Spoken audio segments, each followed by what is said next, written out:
অনেক দিন পর একটা নতুন ভিডিও নিয়ে আসলাম। ভিডিওটা যদিও নতুন কিন্তু গল্পটা ২ বছর পুরনো। পুরনো বলছি ঠিকই কিন্তু ওই দিনের মেমোরিটা আমার কাছে এতটাই ফ্রেশ যে মনে হয় যেন এই তো গত সপ্তাহের কাহিনী। আজকে ভিডিওতে আমি শেয়ার করব আমার জীবনের সবচেয়ে সুন্দর দিনের গল্প, আমার মেয়ের জন্মের গল্প। ওর জন্ম হয় মার্চের ১৯ তারিখ ২০২৪। তো গত ২ বছর যাবৎ আমি কয়েকবারই চিন্তা করেছিলাম যে এই ভিডিওটা আমি বানাবো। কারণ যখন ওর জন্ম হয় তখন আমি ভিডিও করতাম না। আমার জীবনের সবচেয়ে স্মরণীয় দিনটার গল্প যদি আমার এই মেমোরি বুকটা আমি তুলে না রাখি তাহলে এটা আসলে অসম্পূর্ণ থেকে যাবে। আর এখন তো মার্চ চলছে, আজকে ১৬ই মার্চ। তো এই সময়টাতে না আমার ওই দিনগুলোর কথা আরও বেশি মনে পড়তে থাকে। আর এখন আমি আমার মেয়ের জন্মদিনের জন্যই একটু টুকটাক রান্নাবান্না করছি। ওর জন্মদিনের অনুষ্ঠান করব একদম ছোট করে আমার বাসায়। তো সবার জন্য একটু সিঙ্গারা বানাচ্ছি। এখন আমি সিঙ্গারা বানাবো নাকি ওই গল্প বলবো? তো ভাবলাম ঠিক আছে, হাতে যেহেতু সময়ও কম আর হুট করেই আমার মাথায় এটা আসলো, তো আজকে সিঙ্গারা বানাতে বানাতেই আমি ওই দিনের গল্পটা শেয়ার করি। আর প্রথমে আমি আমার প্রেগন্যান্সি জার্নিটা একটু ছোট করে বলে রাখি।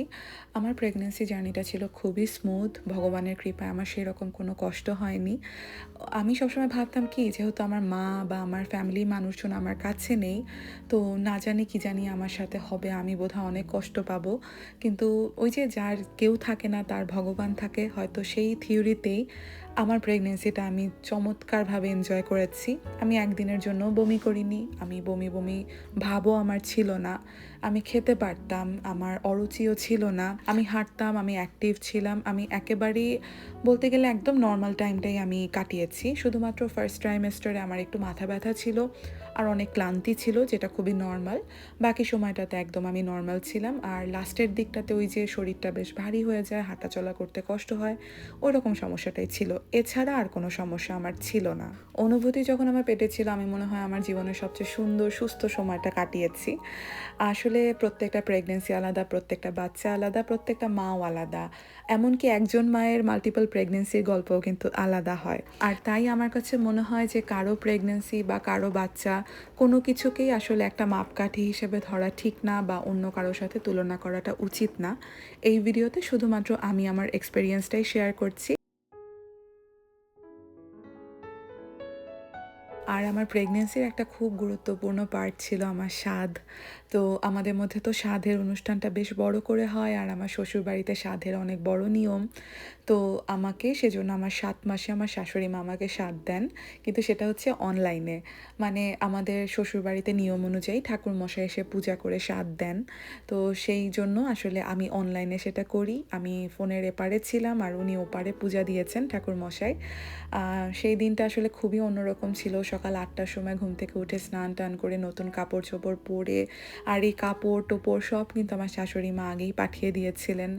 তো সেই মতন আমি মোবাইল নিয়ে বসে যাই ভগবানের সামনে, সেই পূজাটা করি।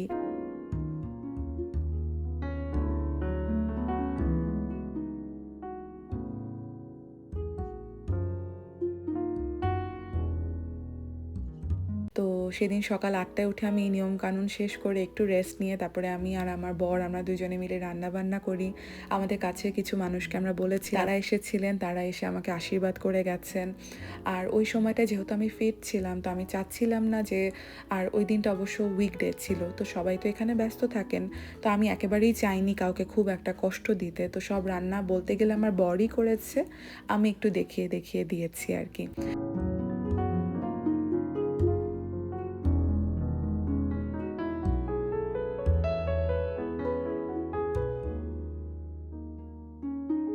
তো এটা ছিল আমার ১ম স্বাদ। আর ২য় স্বাদ হচ্ছে আমার মাসি এসেছিলেন। আমার মাসি থাকেন ভার্জিনিয়াতে। তো সেখান থেকে নানা রকম রান্নাবান্না করে গাড়ি বোঝাই করে নিয়ে এসেছেন। আবার এসেও টুকটাক রান্না করেছেন। তো ওইভাবে আমার মাসি আমাকে স্বাদ দিয়েছিলেন।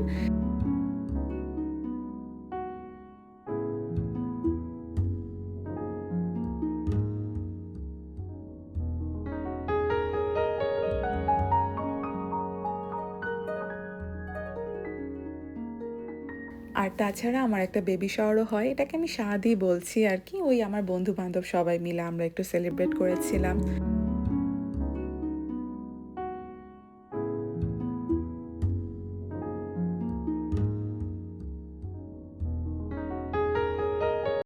তো এখন আসি আমার লেবারের গল্পে, মানে আমার ডেলিভারির কাহিনী। তো আমার ডেট ছিল হচ্ছে মার্চের 20 তারিখে। আমি তো এক্সপেক্ট করছিলাম যে হয়তো কিছুদিন আগেই হয়তো হয়ে যাবে, কিন্তু মোটামুটি একদম আমার প্রেগনেন্সি ছিল। ও আমার মামুনির জন্ম হয় 40 সপ্তাহ 1 দিনের দিন, মানে ও একদম ফুল টার্ম বেবি। লাস্টের দিকটাতে আমি প্রচণ্ড এক্সারসাইজ করেছি, যেহেতু আমি জানতাম যে হয়তো আমার নর্মাল ডেলিভারি হবে, তো ডেলিভারিটা যাতে একটু ইজিয়ার হয় সেজন্য আমি চেষ্টা করেছি সবসময় এক্সারসাইজ করতে। আমি কার্ব ওয়াক করতাম, আমি স্কোয়াট করেছি, এগুলো আমাকে হেল্প অবশ্যই করেছে।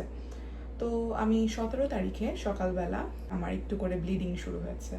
তো সাথে সাথে আমি চলে যাই হসপিটালে। তো ওরা চেক করে বলে যে তোমার মাত্র 1 সেন্টিমিটার ডাইলেশন, তুমি বাসায় যাও, রেস্ট করো, রেস্ট করলে প্রোগ্রেস হবে। আমাকে বাসায় পাঠিয়ে দিলাম, চলে আসলাম, নর্মাল খাওয়া দাওয়া করলাম, মুভি দেখছি। তো সন্ধ্যার পর আমার হালকা হালকা করে ব্যথা শুরু হয় বিকাল 5টা থেকে, কিন্তু সেটা খুবই হালকা। তো 7টা নাগাদ আমার মিউকাস প্লাগ আসে, তখন আমি বুঝি যে না, এখন তো একদম মানে যেতেই হবে। হসপিটালে ফোন করি, ওই সময় আমার ডাক্তার, যিনি আমার গাইনোকোলজিস্ট, উনি ছিলেন অন কলে। আমি ওনাকে ফোন দিই, বলি যে আমার কি অবস্থা, আমার তো ব্যথা হচ্ছে, আমি কি করবো এখন। তো উনি বলে যে তুমি কাউন্ট করো কন্ট্রাকশন, 511 রুল পর্যন্ত দেখো। 511 রুল হচ্ছে যে 5 মিনিট অন্তর অন্তর 1 মিনিট যাবত ব্যথা, আর সেটা 1 ঘন্টা ধরে হবে। তো আমি কাউন্ট করতে বসলাম, কাউন্ট করছি, 5 মিনিট আর হয় না, 6 মিনিট হয়, 4 মিনিট হয়, 2 মিনিট হয়, 5 মিনিট হচ্ছে না। তো এরকম করে আমি কাউন্ট করতে করতে রাত 10টা পার করে ফেললাম। ব্যথা সহনীয়, ব্যথা কিন্তু হচ্ছে, কন্ট্রাকশন একদমই হচ্ছে, কিন্তু সহ্য করা যাচ্ছে। তো রাত যখন 2টা বাজে, তখন আমি আর পারছিলাম না। তখন আমি আবার ফোন করার পর বলি দেখাচ্ছি না, এভাবে আমি আর সম্ভব না আমার পক্ষে। তো ওরা, আমার ডাক্তার বলে আচ্ছা ঠিক আছে তুমি চলে আসো, তোমাকে চেক করি। তো আমি বাসা থেকে বের হয়ে গেলাম, সাথে সাথে হসপিটালে যেতে যেতে আমার 3টা বেজে যায় রাত। আমাদের বাসা থেকে হসপিটালের দূরত্ব 18 মিনিটের মতো। তো যাওয়ার পর আমাকে চেক করে দেখে যে 2 সেন্টিমিটার। তখন আমাকে ওরা বলে যে তুমি ঘুমাও, তুমি ঘুমালে তোমার প্রোগ্রেস হবে, তোমার মাইন্ড রিল্যাক্সেশন দরকার, তুমি অনেক টেনশন করছো। তো আমি বলে আমি তো ঘুমাতে পারছি না। তো ওরা আমাকে সাথে সাথে একটা ঘুমের ওষুধ দেয়, পুশ করে আর কি। ওটা দেওয়ার 2 মিনিটের মধ্যে আমি পুরোপুরি ঘুম, আমি এই জগতে নাই। তো ঘুমালাম, ঘুম থেকে উঠতে তখন 6:45টার মতো বাজে।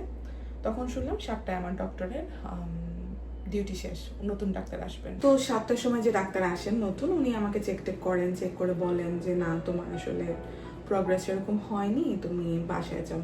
তা আমি এটা শুনে এত মন খারাপ, মানে খুব আপসেট। তো এরপরে কি করব, কিছু তো করার নেই, এদেশে যেরকম নিয়ম মেনে নিতেই হবে। তো পরে উনি জাস্ট আমাকে চেক করে বের হয়ে যাবেন, এমন একটা সময় আবার ফেরত আসলেন, এসে বললেন যে না, আমার মনে হয় তোমার এখন লেবারে যাওয়া দরকার, আমরা তোমাকে ইনডিউস করব, পিটোসিন দিব, কারণ হচ্ছে কালকে মানে একদিন বাদেই তোমার 40 সপ্তাহ হয়ে যাবে। এইরকম একটা সময় আসলে তোমাকে বাসায় পাঠাবো না, তুমি থাকো, আমরা ইনডিউস করবো তোমাকে। আমি তো বলি যাক বাঁচলাম, কারণ আমি আসলেই আর চাচ্ছিলাম না, আর মানে এই টেনশন নিয়ে আমার পক্ষে আর থাকা সম্ভব না। উনি বললেন যে তোমরা মেন্টালি প্রিপারেশন নেওয়া শুরু করো, আমরা প্রসেস স্টার্ট করব। তো এরপরে আমাকে ওরা আমার ব্লাড নিয়ে গেল, টেস্ট করলো যে কি অবস্থা। ফাইনালি 12:30টার সময় আমাকে পিটোসিন দিল। তো ওটা পুশ করার সাথে সাথেই ব্যথা বাড়া শুরু করে, মানে প্রোগ্রেস হওয়া শুরু করে, ব্যথা বাড়ছে, কিন্তু সহ্য করতে পারছিলাম। তো আমি আগে থেকে ওই যেটা হয়, আমি তো সবার মতোই ওই গুগল করতাম, পড়াশোনা করতাম, প্রেগনেন্সি রিলেটেড অনেক কিছু জেনেছি ওই সময়। তো তখন আমি কোথাও না কোথাও থেকে শুনেছিলাম যে এপিডিউরাল আগে নিয়ে নিলে হয়তো ডেলিভারি টাইম পর্যন্ত ইফেক্ট নাও থাকতে পারে, সমস্যাও হতে পারে, এটা ওটা অনেক কিছু। তো ওই কারণে আমি আর কি প্রথম এপিডিউরালটা নেইনি।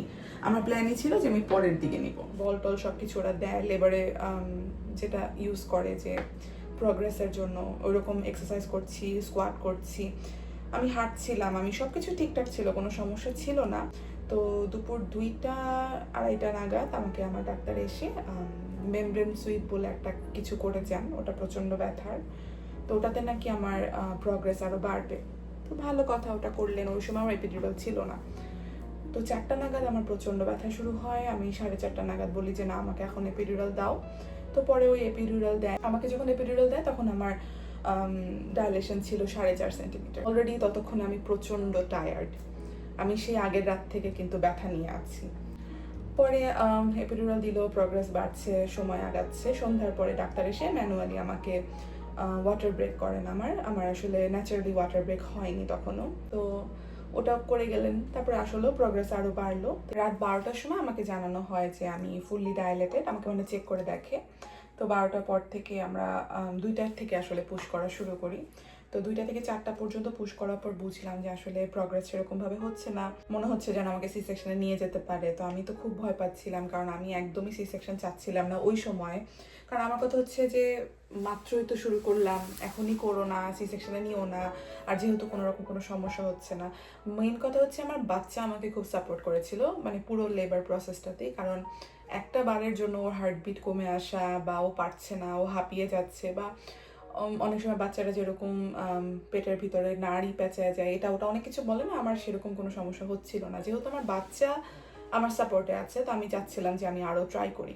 যদিও ততক্ষণ আমি প্রচণ্ড টায়ার্ড, আমি 24 ঘন্টা অনেক আগেই পার করে ফেলেছি লেবারে, কিন্তু তারপরেও আমি চাচ্ছিলাম যে আমি শেষ পর্যন্ত একটু চেষ্টা করি। তো পরে ফাইনালি অনেক যেটা হয়, অনেক কষ্ট তো হয়ই শেষের দিকে, ওটা তো আসলে বলে বোঝানো সম্ভব না। কিন্তু পরে আমরা 4 ঘন্টা মানে অ্যাক্টিভলি পুশ করার পর ঠিক 6টা বাজে আমার মেয়ে পৃথিবীতে আসে। সবচেয়ে মজার ব্যাপার হচ্ছে 6টা যখন বাজে তখন একদম 6টাই বাজে, মানে এমন না যে 1টা 2 3টা 5 এরকম কিছু না, একদম 6টা। মানে ঘড়ি কাঁটাটা না একদম সোজাসুজি এরকম ছিল, ওই রুমে যে ঘড়িটা ছিল ওই ঘড়িটার দিকেই তো তাকিয়েছিলাম সবটা সময়। তো ওই জন্য ওই ঘড়িটা আমি আসলে ভুলতে পারি না। ও হওয়ার পর আসলে ওই ফিলিংসটা তো আসলে বলে বোঝানো সম্ভব না। কিন্তু আমার যেটা হয়, আমি না খুব বিশ্বাস করতে পারছিলাম না যে মানে ও হয়ে গেল, আমার কাছে ব্যাপারটা এরকম মনে হচ্ছিল। তো ওকে তো হওয়ার সাথে সাথে আমার বুকে দিয়ে দেয়। ও কান্নাকাটি করছে, আমিও ওকে দেখে কাঁদছি, কিন্তু কেমন যেন একটা খুব আনরিয়াল একটা ব্যাপার ছিল। আমার বিশ্বাস হচ্ছিল না যে সত্যি আমার বাচ্চাটা বের হয়ে গেছে, সত্যি আমার বাচ্চাটাকে আমি ধরতে পারছি। যেমনটা হয়, এটা তো আসলে প্রত্যেকটা মার জন্য একটা অন্যরকম একটা ফিলিংস, বা একদম অন্যরকম একটা ব্যাপার। এক্সপিরিয়েন্সটা একদম প্রথমবারের মতো নতুন। তো আমি আসলে এত ছোট বাচ্চা কখনো দেখিনি বলতে গেলে, আমার কাছে খুবই আনরিয়াল লাগছিল। তো ওকে কিছুক্ষণ আমার বুকের উপরে রেখে তারপরে ওকে ওই রুমটার ভিতরেই থাকে, প্যাসিনেট সব কিছু বাচ্চার। তোকে একটু চেক টেক করে, নবজাতক শিশুর যে ডাক্তার থাকে সেও থাকেন ওখানে। তো মোটামুটি রুমটার ভিতরে না 10-12 জনের একটা কেওস থাকে অনেকক্ষণ ধরে। মানে সেই পুরো প্রসেসটা যখন শুরু হয় তখন থেকে ডাক্তার, নার্স, বাচ্চার ডাক্তার, এটা ওটা অনেক মানুষজন থাকে, তো অনেক গ্যাঞ্জাম মনে হয়। কিন্তু যেই মামুনি জন্মালো, যেই ও আসলো পৃথিবীতে, সাথে সাথেই কিন্তু সব শব্দ আস্তে আস্তে থেমে গেল। কারণ অতটা তো কেওসের কিছু নেই, সব কিছু ঠান্ডা। তার উপরে আমার শরীরে যেই মেশিনগুলো লাগানো ছিল, আমার হার্টবিট, ওর হার্টবিট, আমার ব্লাড প্রেশার, এইটা ওটা সব কিছু চেক করার জন্য, ওগুলো সব একটা একটা করে খুলে দিল। আর ওর জন্ম একদম 6টায় হয়, তো তখন সকালটা হওয়া শুরু করে, রোদটা ঢোকা শুরু করে জানালা দিয়ে। অদ্ভুত সুন্দর একটা সময় ছিল। এখন মনে পড়লে খুব অবাক লাগে যে একদম ওর জন্মটাও হলো, সকালটাও হলো, মানে সব কিছু মিলিয়ে একদম অদ্ভুত একটা অনুভূতি। আমার নর্মাল ডেলিভারি হলেও আমার আসলে স্টিচ লেগেছিল, কারণ আমার 2nd ডিগ্রি টিয়ার ছিল। তো যার জন্য ওর জন্মের পর আমাকে প্রায় হাফ অ্যান আওয়ার ধরে ওরা আসলে স্টিচ করে। তো এরপরে আমি যেটা বলছিলাম যে নর্মাল ডেলিভারিটা কেন ভালো, আমি নিজে বুঝেছি যে আমার ঠিক 6টায় মেয়ের জন্ম হয়, আমার স্টিচও হয়। আর তারপরে আমি 8টায় রুম থেকে শিফট হই, কিন্তু 8টার আগেই আমি কিন্তু নিজে হেঁটে ওয়াশরুমে যাই, কোনো রকম কোনো সমস্যা ছাড়া। নিজে হেঁটে তখন বাথরুমে যাওয়া আধা ঘন্টা না 1-1.5 ঘন্টা পর একটা ডেলিভারির, কম কথা কিন্তু না। তারপরে সকাল 8টার সময় আমাদেরকে নর্মাল যে কেবিন যেটাকে বলে আমাদের দেশে, ওখানে পাঠিয়ে দেয়। তো ওখানে আমরা 8টার সময় চলে যাই, তারপরে খাওয়া দাওয়া করে একটা ঘুম দেই। আমি কিন্তু সেই দুপুর 12টার সময় উঠে নিজে নিজে একা একা স্নান করি। আমার তো মনে হয় সি সেকশনের মারা এটা কল্পনাও করতে পারেন না অত তাড়াতাড়ি, এবং আসলে শরীর সেটা দেয়ও না। সি সেকশন অনেক বড় একটা প্রসিজিওর, কিন্তু যদি আমি মনে করি যদি নর্মাল হওয়ার চান্স থাকে, সেটাকে বাদ দেওয়াটা ঠিক না। অনেক ফাস্ট রিকভারি হয়। আমার যে 2nd ডিগ্রি টিয়ার হয়েছিল, আমি কিন্তু 15 দিনের মধ্যে ওই টিয়ারের কোনো নামগন্ধও নেই আমার বডিতে, মানে আমি এত তাড়াতাড়ি রিকভার করেছি। আর আমার বডিতে আমি এখন সত্যিই বুঝি না যে আমার ডেলিভারি হয়েছিল, এবং সেটা এখন তো 2 বছর হয়ে গেছে, হয়ে যাচ্ছে, কিন্তু আমি সেটা বুঝি না সেই 2 মাস থেকেই। আমার নর্মাল ডেলিভারি হওয়াতে না অনেকে আমাকে জিজ্ঞেস করেন যে কেমন লাগে ব্যথাটা বা কি হয়। আমাকে একটা আপু আমাকে বলেছিলেন যে যত ব্যথা হোক যাই হোক না কেন, পেটেরটাকে দেখলে তোমার আর কিছু মনে থাকবে না। কথাটা 100% রাইট। আমার সত্যি ওই কষ্টের কথা কিছু মনে নেই। এখন তো সব কিছু বলতে পারি কাহিনীর মতো করে। কিন্তু আরেকটা ব্যাপার যেটা হচ্ছে, মা হওয়ার যে কষ্ট, সেই কষ্টটা না সহ্য করার ক্ষমতা প্রত্যেকেরই থাকে। তো ওই সময় অনেক কিছু মনে হয়, বা আগের থেকে আরও অনেক কিছু মনে হয়, পারবো কি পারবো না, কি হবে না হবে। আলটিমেটলি সবাই পেরে যায়। তো সাহস থাকলেই হয়, আর কিচ্ছু লাগে না। ওই দিন আমি যে কি সাহস দেখিয়েছি, আমি সত্যি প্রাউড অফ মাইসেলফ। আমি নিজেকে নিজে শাবাশি দেওয়ার মতো কাজ করেছি আমার মনে হয়। এবং সন্তান জন্ম দেওয়া সত্যি অনেক কঠিন একটা কাজ। যে দেয়, যারা এই প্রসেসে যায় তারাই বুঝে, সেটা সি সেকশন হোক আর নর্মাল ডেলিভারি হোক, যেটাই হোক না কেন। তবে এই দেশে একটা বিষয় আমি খুবই পছন্দ করেছি, সেটা হলো যে বাচ্চার বাবারাও না বাবা হতে হয় বাচ্চার বাবাদেরকে। প্রত্যেকটা ফাদারের থাকতে হয় অপারেশন থিয়েটার বা লেবার রুমে।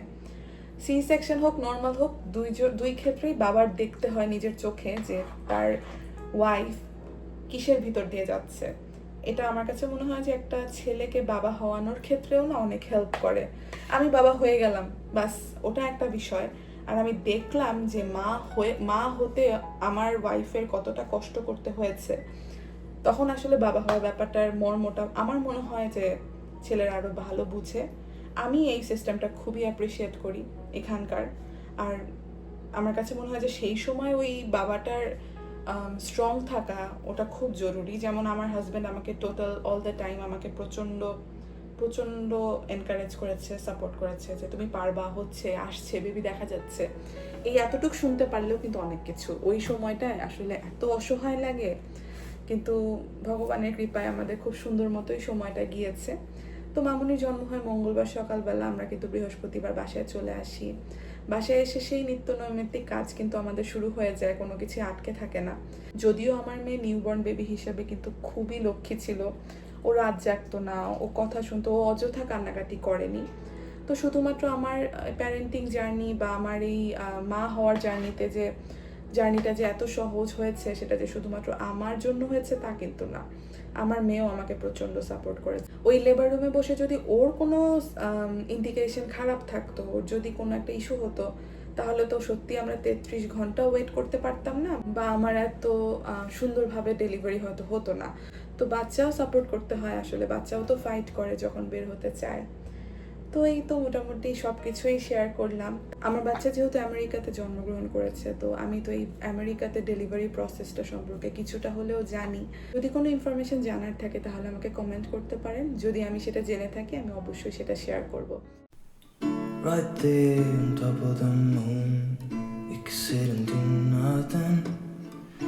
I wish we were bold to just fly away. I don't wanna care, just be here and I'm good alone. I'll be okay, miss you like an old friend. Too scared now, thinking I should call up, I'm not.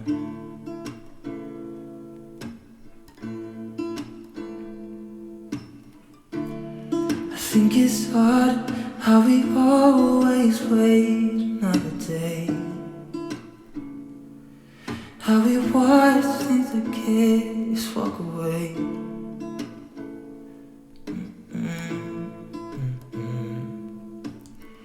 Let's live down by the water, watch it come and go home. I wish we were bold to like sail away. I just don't wanna care. Can you be here and I'm good alone? I'll be okay, miss you like an old friend.